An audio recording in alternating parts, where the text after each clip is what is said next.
So bago po tayo magpatuloy, tayo muna yung manalangin. O Ama naming Diyos na makapangyarihan sa lahat, na may gawa ng langit at lupa, at may-ari po ng aming buhay. Lord God, salamat po muli sa pagkataon na ito na kami po, Panginoon, ay yung pinagsama-sama sa iyong bahay sambahan upang papurihan ka, pasalamatan ka, at sampahin sa Espiritu at katotohanan. Lord God, sa aming pakikinig sa oras na ito, ay gawaran mo kami, Panginoon, ng karunungan, knowledge of wisdom, Panginoon, upang aming maunawaan at maintindihan, Panginoon, ang hiwaga ng iyong mga salita, Panginoon, at ito ay didimo sa aming mga puso't isipan at aming ludig sa buhay, Panginoon, sa aming mga kanyang buhay, O God. Lord God, salamat po muli at ito ang aking dalangin sa pangalan ni Jesus. Amen and Amen. So last Sunday, ito po yung pagkapatuloy sa atin ng ating integration event sa wider po na ina-implementa po ito sa ating church, kapatid. So last Sunday, wala po ako dito. Ang pinag-usapan ko niyo ay the Christian baptism. Paano po ba magkabautismo ang bilang isang Kristiyano? No? Ano ang pagkaintindi niyo tungkol po sa baptism? Para saan po ito? No? Paano ito ginagawa? No? Lubusang inulubog sa tubig at inaakon muli. Bakit ganito ang paraan at hindi pagigising lamang tulad ng ginagawa ng iba dito? Pag sinabi nating ang meaning ng Greek word ng baptize ay ito to plunge, ilulubog siya. No, ilulubog, hindi po gising-gising. Ngayon ang tanong, pag tayo po ba'y nabautismuhan, ay ligtas na po tayo, kapatid? Oo, hindi. Sagot? Oo, hindi. Bakit?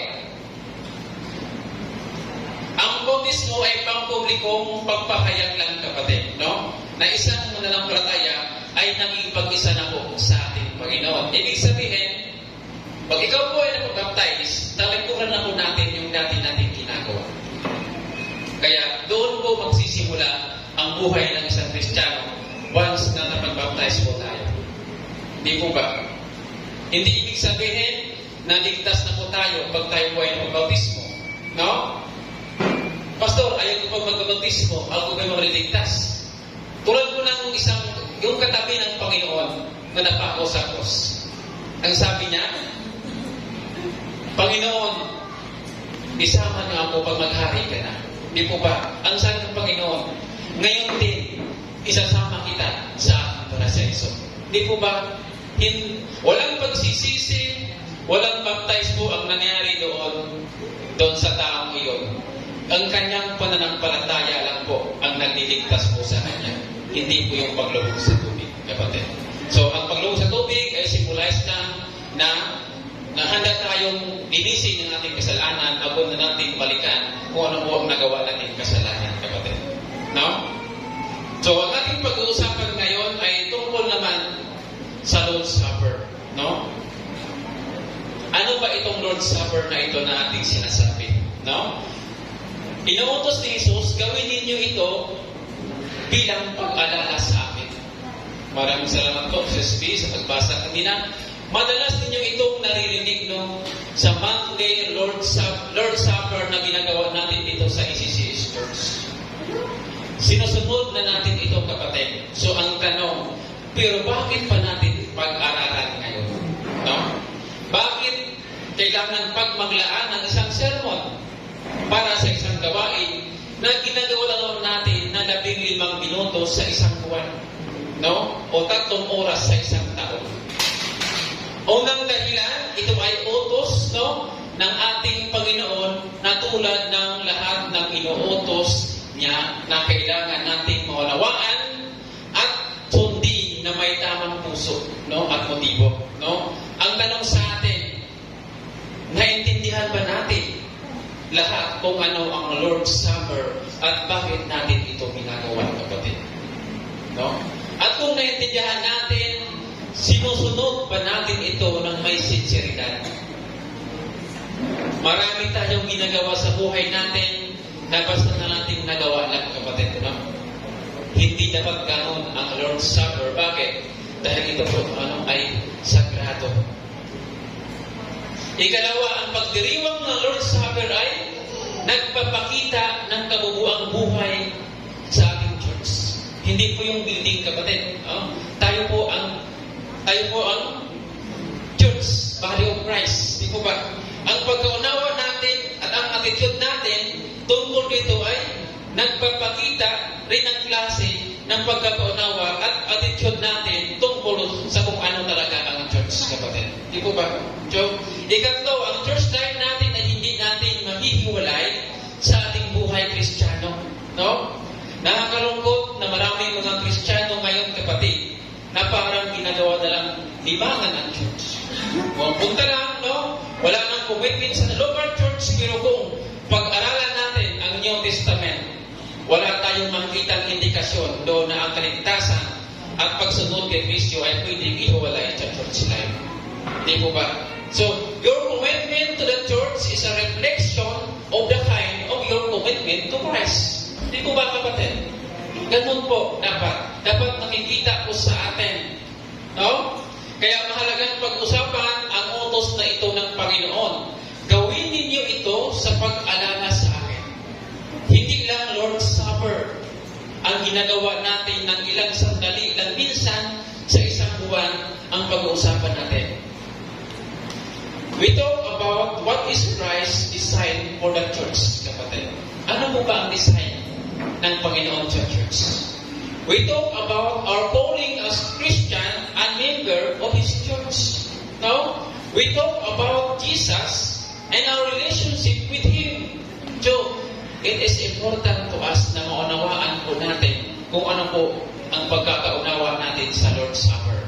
No? Dito sa Luke chapter 22 verse 14 to 20 na binasa natin kanina, makikita natin magkasama ang Panginoong Hesus ang 12 apostol. No? Ito yung huling beses na magkasama sila. No? Kinabukasan ay ipapako sa cross ang Panginoong Hesus. Kaya ito ang kanilang last supper na magkakasama sila. Yung gabi ding iyon ay celebration ng Passover, kapatid. No? Isa sa pinaka-importanting pagdiriwang ng mga Hudyo. No? Pagkatapos ito ay isang linggong Feast of the Unleavened Bread. No? Doon sa araw ng Passover o pista ng Paskwa, no? Ay nagkaroon sila ng salo-salo bilang pag-alala sa pagliligtas ng Diyos sa mga Israelita mula sa pagkaalipin ng mga Ehipto. Hindi po ba? Sa Bible po, ang pista ay to remind a certain event. Hindi po ba? Sa Bible. Kung ano ang ginagawa ng Diyos para sa kanila at para sa atin. No? And also indicate periods to remind for the next generation. Dapat maunawaan ito sa mga susunod na generasyon. Kung bakit po ito ginagawa natin, hindi masama ang mag-celebrate ng pesta. Hindi po ba? Kung ito'y nagpaalala sa atin sa isang karanasan na nagbibigay po ng kalulitian po sa ating Panginoon. Hindi po ba? Hindi po yung mga Diyos-Diyosan. Kasi ang pista ngayon sa panahon ngayon, kapatid, hindi po ba? Kaya hindi ako umuwi sa amin pag-pista. Kaya ito po'y handog sa mga Diyos-Diyosan. Sa probinsya namin ay pista ng San Vicente de Ferrer. Hindi po ko umuwi ng pesta. Pesta ng Virgen Guadalupe. Diba? No? Kung pesta ng muling pagkabuhay ng Diyos, ay maganda po yan. Di po ba?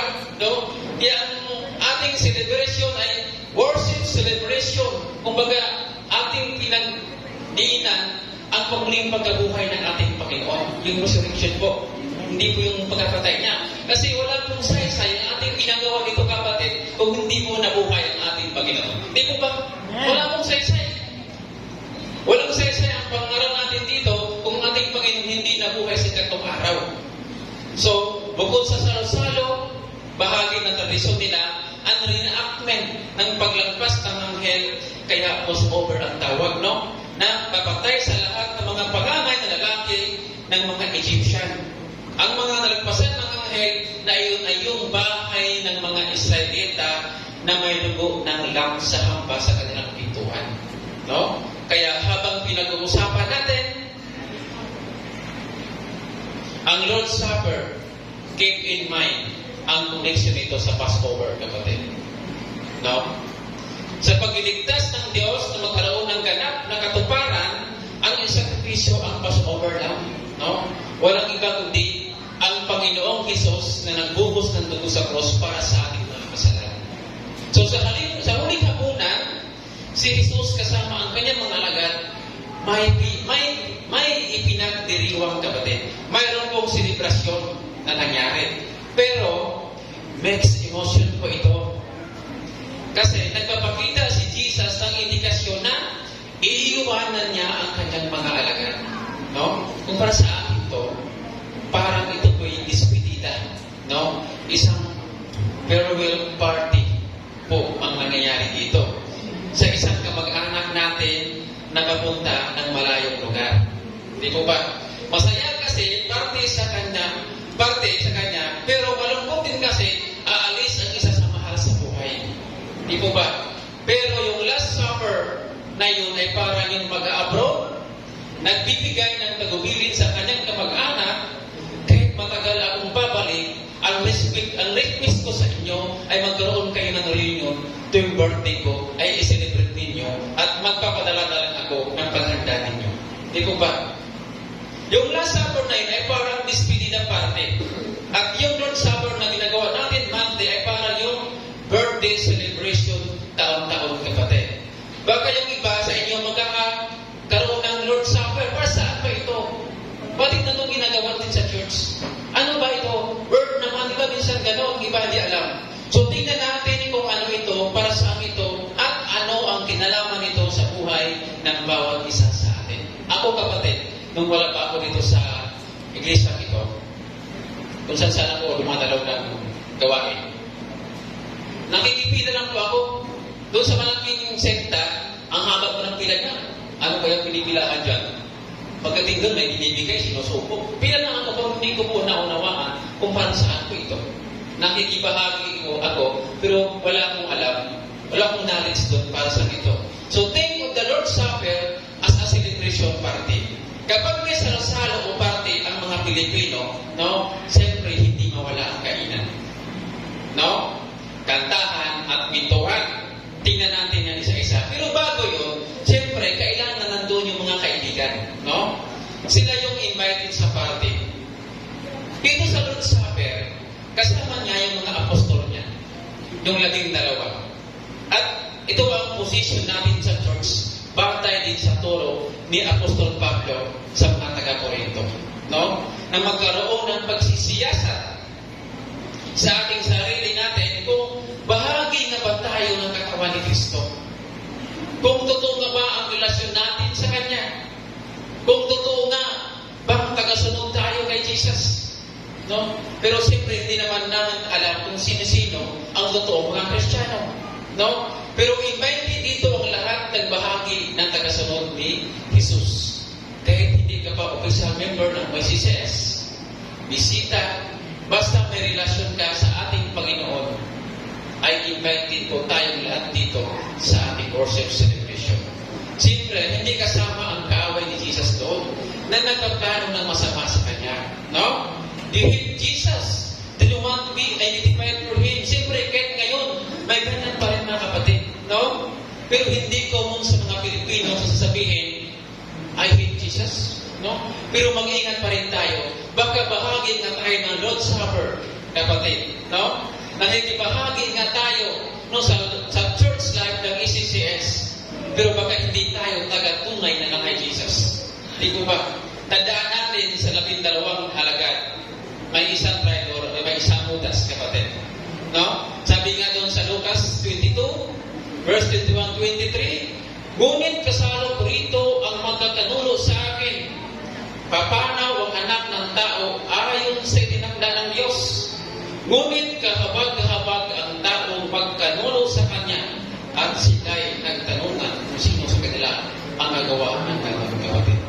So, bago pa man ito kinasabwat na ni si Judas na mga kaaway ni Jesus, kapatid, unang kasama iyon sa plano ng Diyos. At nagingiti niya anumang masamang balak ng mga tao upang isulong pa ang kanyang mga layunin. Ang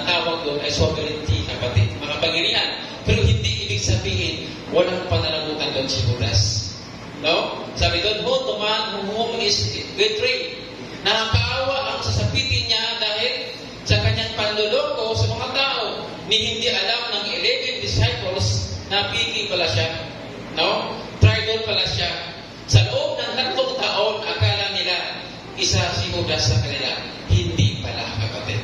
So, ipinaalala sa atin ng Lord's Supper na ito ay salo-salo at ang church ang pagsama-sama ng isang pamilya. No? Pamilya ng mga tinubos ni Kristo, ng mga sumusunod kay Kristo. Paalala ito na maging sa gitna natin, kahit ng member ng church, kahit na regular na dumadalo sa ating gawain, di po ba? So, nakikinig ng salita ng Diyos kasama natin. Kasama natin umaawit sa Diyos. Kasama natin nagpapahayag ng Ebanghelyo. No? Pero minsan, kapatid, no, napagmaunawaan natin ito. The church is exclusively only for pro-believers of Jesus. Exclusive? Bakit sinasabing exclusive? Parang hindi atang magandang pakinggan na sa ng exclusive. Exclusive pero hindi depende sa edad. No? Bata o matanda, inanyakang sumunod kay Jesus. No? Exclusive pero hindi depende sa social status. Amo ka man, kasambahay ka man, inyaayahan sumunod kay Jesus. Mayaman ka man o mahirap, sama-sama tayo dito sa church na ito. Exclusive? Oo, pero nag-aanyaya, kapatid. Nag-aanyaya, hindi po tayo nabitsapwera, kapatid. No? So, nung unang apa ko dito sa church na ito, no? Unang dinalaman ko dito ay prayer meeting. No? Prayer meeting. Ang dati, ang prayer meeting dito ay nasa isang tibo lang kami. Nanay bago pastor dito kami sa isang tibo. Dalawang tibo lang pinag-utong. No? Ang sabi sa akin, pastor, bro, welcome ka po dito sa iglesia ito. So, ang church ay hindi po nag-iitsapwera, kundi nag-aanyaya, kapatid. Ang lahat ng lumalapit po sa bahay-sambahan. Siyempre, sa isang salo-salo, hindi walang kainan. Ito po yung maganda. Hindi po ba sa mga party? Hindi pwede walang kainan. Ganon din sa Lord's Supper. Mayroon din kainan, kapatid. Sabi doon sa unang Corinto, chapter 11, verse 23, 25, sabi doon, and he took a bread, and when he had given thanks, he broke it, and gave it them, saying, this is my body, which is given for you. Do this in remembrance of me. And likewise, the cup, after he had eaten, saying, this cup that is poured out for you is now covenant in my blood. Di po ba? Noong gabi pinagkanulo ng ating Panginoon ay dunampot po siya ng tinapay at kanyang pinagpipiraso at kanyang sinabi, ito ang simbolo ng aking katawan, kanin ninyo ito bilang pag-alala sa akin. Di po ba? At ganun din naman, pagkatapos kumain ay kumuha ng sarong. Di po ba? At ito ang simbolo ng aking dugo, tuwing kakain kayo iinom ng sarong ito, ay inaalala nyo ang aking kamatayan at ating muling pagbabalik. Yun po ang nais ng Diyos kung bakit ginagawa natin ito, kapatid. Ang tinapay at inumin ng Lord's Supper ay simbolo o kumakatawan sa katawan at dugo ng Panginoong Hesus. Sa kanyang kamatayan, ipinapakita dito sa atin na ang gutom niya ay mamabunan lamang ni Hesus. He is the bread of life. Na ang pagkauhaw natin ay matagpuan lang kay Jesus, kapatid. He is the living water. No? Jesus is our life provider, life sustainer. Jesus is our life. Walang saysay ang buhay kung wala po si Jesus. Amen? Di po ba? Ipinalala sa atin dito ang laki ng biyaya ng Diyos. No? Nung tanggapin natin ang mga espiritual ng pagpapala dahil sa ating pag-isa natin sa ating Panginoon. Sabi nga siya, Ephesians chapter 1 verse 3, so we can English, this is my body which is given for you. This cup that is poured out for you. Sa halip na tayo ang maparusahan ng galit ng Diyos, inago iyon ni Jesus para sa atin, kapatid. Ginagawa niya iyon para sa atin. Bakit? Sino ba tayo? Dapat ba tayo? Hindi. Di ba hindi? Kaya nga sobrang amazing ang biyaya ng Panginoon para sa atin. Di po ba? Kapag sinabi niyang for you, hindi lang para sa atin individually yun, kapatid. No? Kundi para sa atin bilang isang church, bilang isang body of church. Jesus died for the church, kapatid. The church is purchased by His own blood. Sabi niya tungkol sa unang inumin, divide it among yourself. This is enough for everybody. We share the life of Christ with one another. Di po ba? Kung si Jesus ang ating buhay, ang nais na tugon ng Diyos ay pasasalamat at pananampalataya po, kapatid.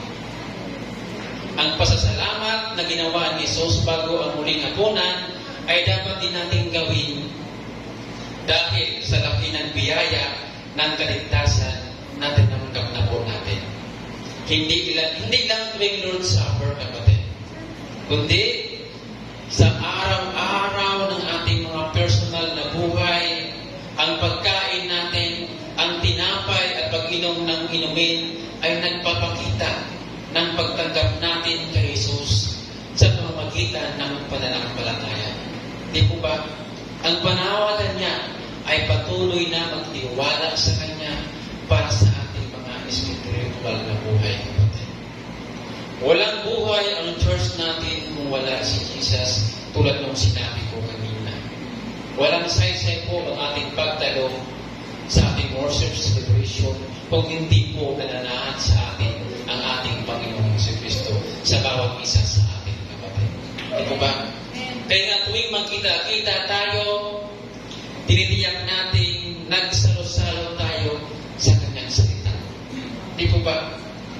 Sa ating kanya-kanyang bahay, ipinapikita rin natin si Jesus ang ating buhay sa ating araw-araw ng pagkain sa Kanyang salita.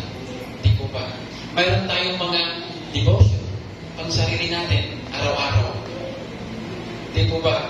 Ang iba sa atin, naramdaman natin, nanugutom tayo o nauhaw spiritually. Pero, nasa atin din naman ang problema, kapatid. Sabihin natin na busy tayo, wala tayong time. Di po ba? Daming problema. Hindi huwag kang magreklamo kung nagugutom ka o nauuhaw ka, kapatid. No? Samantalang nasa iyo na ang pagkain, ang kailangan mo lang gawin ay buklatin, nguyain, inumin, at i-enjoy. Di ba? Lahat tayo ay mayroon tayong Bible sa bahay, kapatid. Kaya ang nais ng Panginoon sa atin ay mayroon tayong pakipagniig sa Kanya. No? Mayroon tayong intimacy, relationship ng bawat isa sa atin. Dahil kung hindi po tayo founded ng salita ng ating Panginoon, kunting struggle, kunting pagsubok, ay matitisod po tayo, kapatid. Di po ba? Kaya napaka-importante po na mayroon tayong araw-araw na buklatin natin ang ating Bible. Nasa atin na yun. Sabi nga, buklatin, muyain at enjoy. So sa isang selebrasyon, kapatid, hindi rin nawawala ang kantahan. No? Sa kantahan, na-express natin ang kasiyahan na puso natin sa Lord's Supper. No? Do this in remembrance of me. Remembrance. Ibig sabihin, mayroon pong inaalala. Di po ba? May dahilan kung bakit tayo nagdiriwang. Ganon din sa Passover feast ng mga Hudyo. May kasiyahan kasi inaalala ang ginagawang pagligtas ng Diyos sa kanila. May dahilan bakit tayo nagdiriwang, bakit tayo umaawit. Anong dahilan, kapatid? Jesus is our Passover lamb. Sabi nga ni Apostol Pablo, si Jesus ang naging sakripisyo ng Diyos para mapatawad tayo sa kasalanan once and for all. Isang bisis na po yung ginawa ng ating Panginoon. Hindi na po yun mauulit, kapatid. Si Jesus ang pumalit sa atin. Si Jesus ang naging kabayan para sa ating kasalanan. Pero hindi lang natin inaalala si Jesus na parang nagkaroon tayo ng salo-salo tulad para sa namatay na mahal sa buhay, kapatid. It is not just a memorial. No? It is a worship of Jesus. Sa ating pagsamba sa Kanya, hindi natin maiwasan umawit ng kanyang mga papuri. Di ba ba? Tulad na kanina natin ginagawa. Ipinahayag ang laki ng kanyang pag-ibig para sa atin. The Lord's Supper is about worship of Jesus. The church is about worship of Jesus. Our whole life is about worship of Jesus, kapatid. Hindi lang si Jesus gamot ng mga sakit natin. Di po ba? Hindi lang si Jesus ang lunas ng mga problema natin. He is more than that, kapatid. No? He is God. He deserves our worship, kapatid. Diba? Ang ganda ng mga awitin kanina. No? Diba? Sabik sa presensya. No? Ang ganda. May gala. May tuwa. Sa piling ng Diyos. Diba? Ang ganda mga piling kanta kanina. Ang iglesia ay isang pamilyang sama-sama sa pagsamba kay Jesus. Kaya tayo'y umaawit para sa Kanya. Hindi po para sa ating katabi. Hindi po para sa tao, kapatid. Kaya tayo po ay nagmumuri para sa ating Panginoon. Sabi niya, kaligtasan para sa atin. Hindi po tayo umaawit para makikita ng tao. No? Umaawit po tayo para po sa ating Panginoon.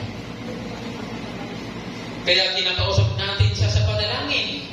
Kaya tumatawag tayo sa Kanya sa pangalan.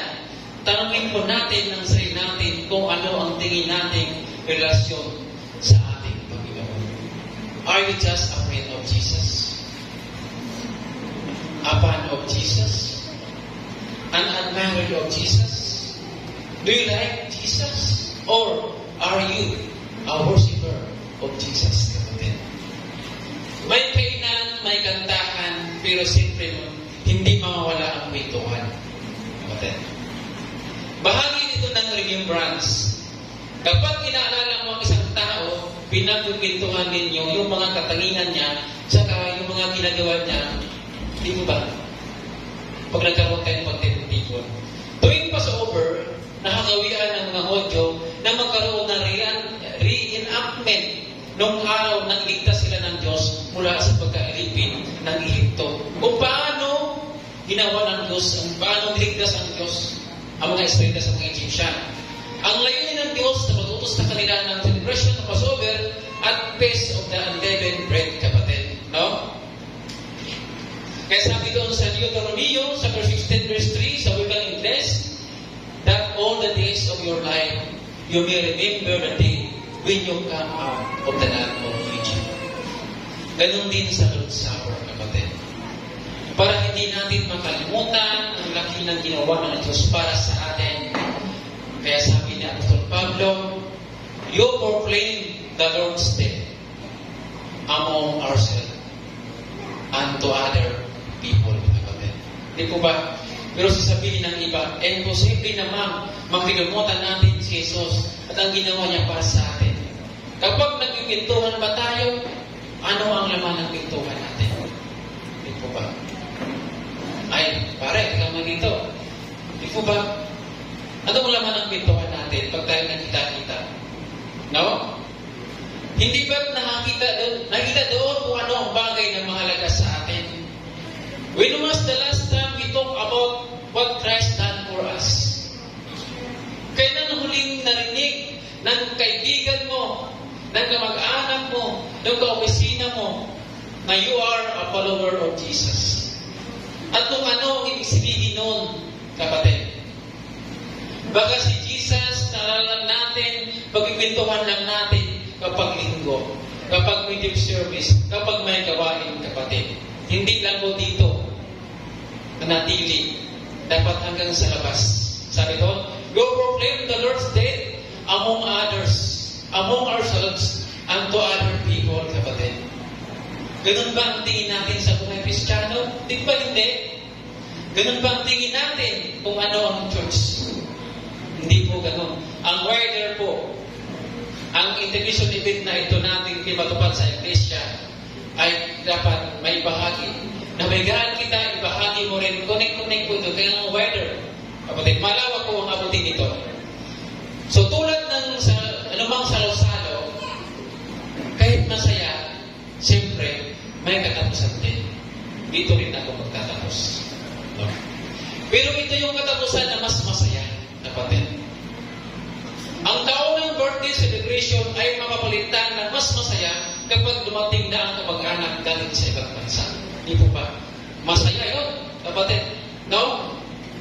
Ang selebrasyon natin sa Lord's Supper ay may katapusan din. At kailan ang katapusan ito? Pakinggan natin ang sabi ng Apostol Pablo. You proclaim the Lord's death until He comes.